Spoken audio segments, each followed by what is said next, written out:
Hi, it's AJ, and welcome to rule number 6.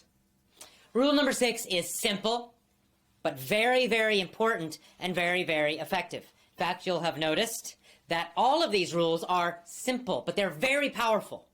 In fact, individually, they're very powerful. Just using one of these rules can improve your English speaking a lot. But the real power comes when you use all 7 of them to totally change the way you learn English. So what's number 6? Number 6 is this: only use authentic, real English materials. What does that mean? Well, put another way, don't use textbooks. I talked about this already when I was talking about throwing away your grammar books. But really, you need to throw away all of your textbooks. All of them. Get rid of them. They're horrible. They're boring. You know they're boring. They're useless. Get rid of all the grammar textbooks, all those with the little fake, conversations in them, and all the nice little graphics and pictures they put in to try to make them seem interesting, when in fact, it's really boring. Because what do those textbooks really have? They got a bunch of fake conversations with boring actors reading them. And then they have a bunch of little boring activities and drills that are supposed to help you improve your communication. It's all bad. It's not going to help you. What you need to do instead is use only authentic, real English materials. What does that mean?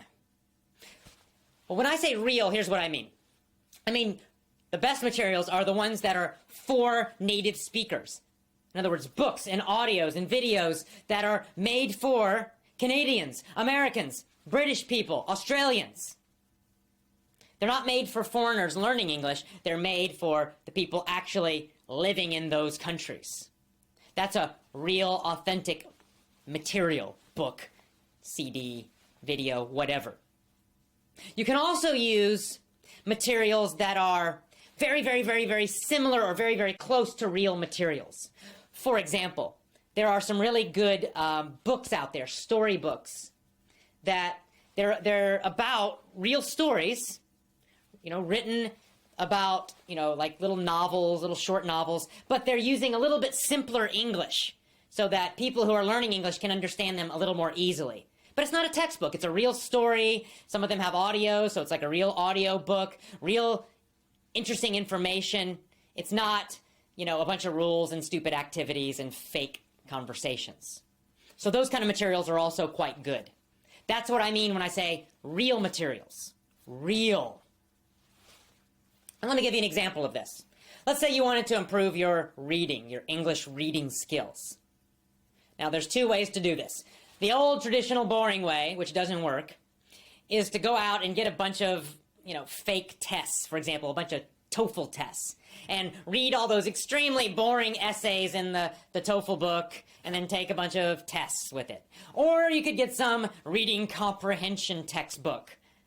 Once again, reading a bunch of boring stories written by boring people, and then take a bunch of boring tests or answer a bunch of boring questions at the end of it.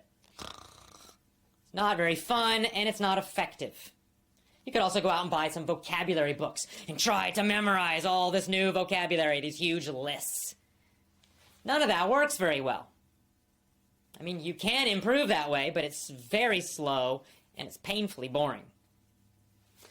A much better way, and the research shows a much more effective and powerful way, is to read easy stories, to read easy novels.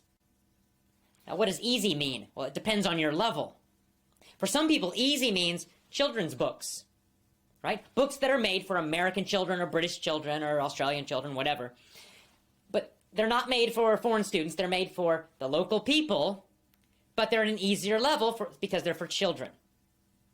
For you, for a lot of people watching this video, probably, I would say, easy novels for young adults. For older elementary school children or middle school children or high school level. Depends on what your level is.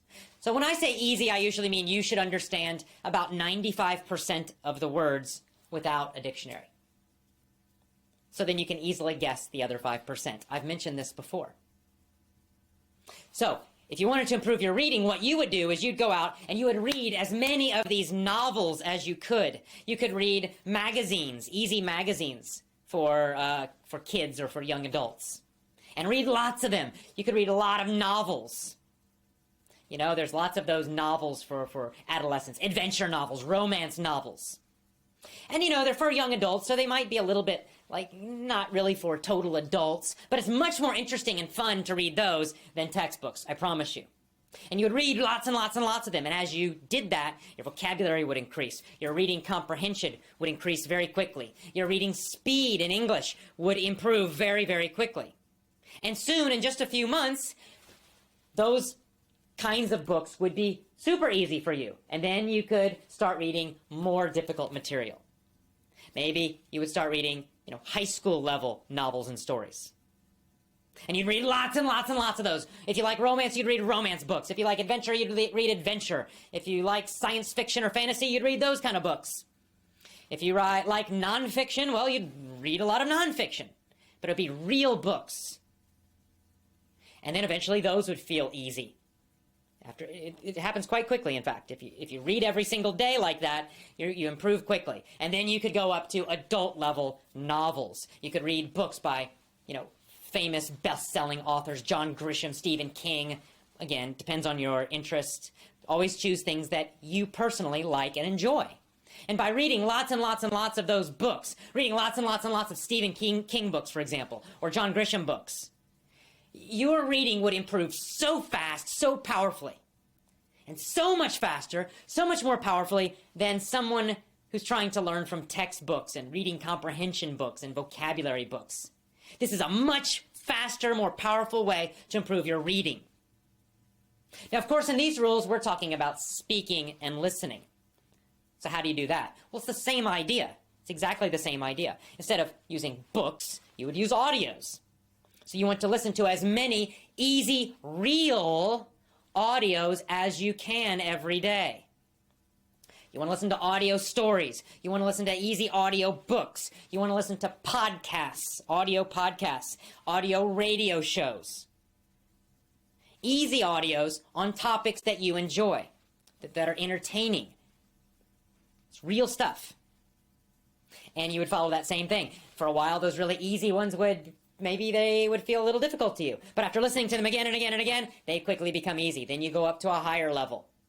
And then you do it again and again and again. And soon you're listening to real audios, real audio books for adults, for American adults, for British adults.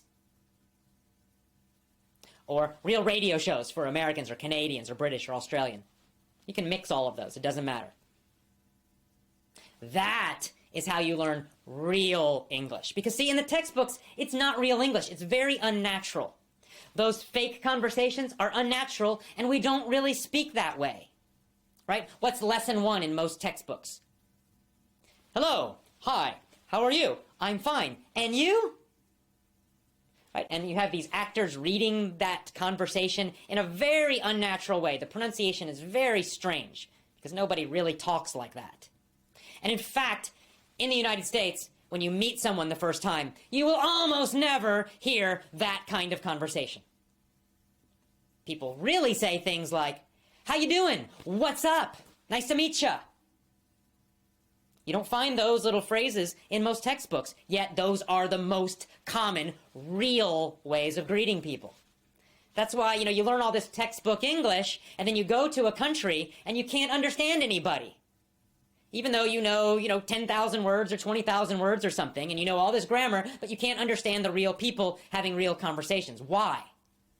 Because you learned textbook English. You did not learn from real English materials, authentic English materials. So if you want to be able to function with real English, especially if you want to talk to people who are from Canada or the United States or the UK or Australia, then you must learn from real materials. Very important. And, once again, this is how children learn, right? Children do not study textbooks to learn their own language, right? Little 2-year-olds and 1-year-olds and 3-year-olds are not studying English textbooks in the United States. They're learning from stories and real conversations and real communication about real ideas or real emotions. That's how they learn. And that's why they speak so naturally and effortlessly. If you bring a foreign child from another country to the United States, and you put them with a bunch of children, American children who speak English all the time, that child will learn English perfectly. With no textbooks, with no grammar study. How do they do it? Well, they do it with real stories, real playing with the other children, real communication, real English.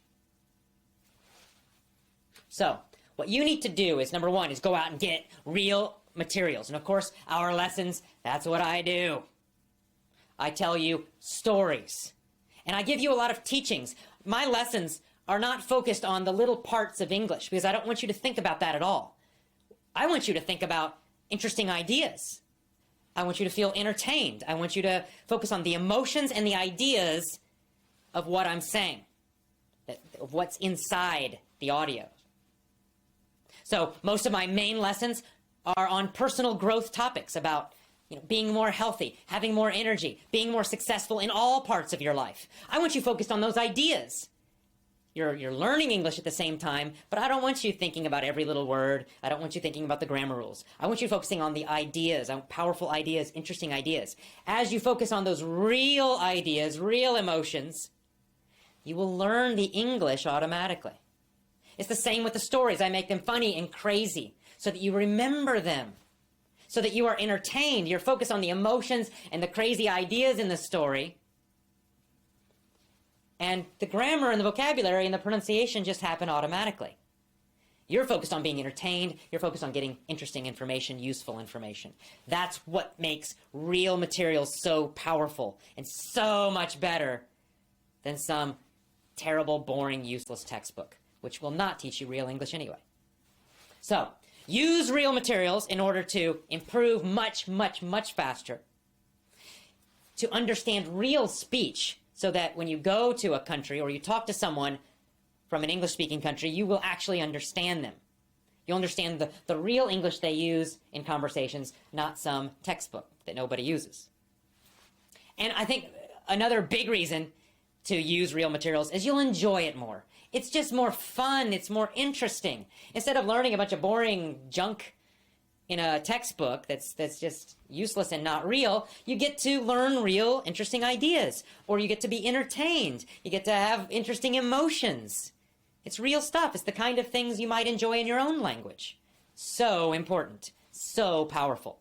So, rule number 6 is this. Use only authentic, real English materials. And that's rule 6. Tomorrow's our last rule, so look for the next email tomorrow. Last rule. See you again. Bye-bye.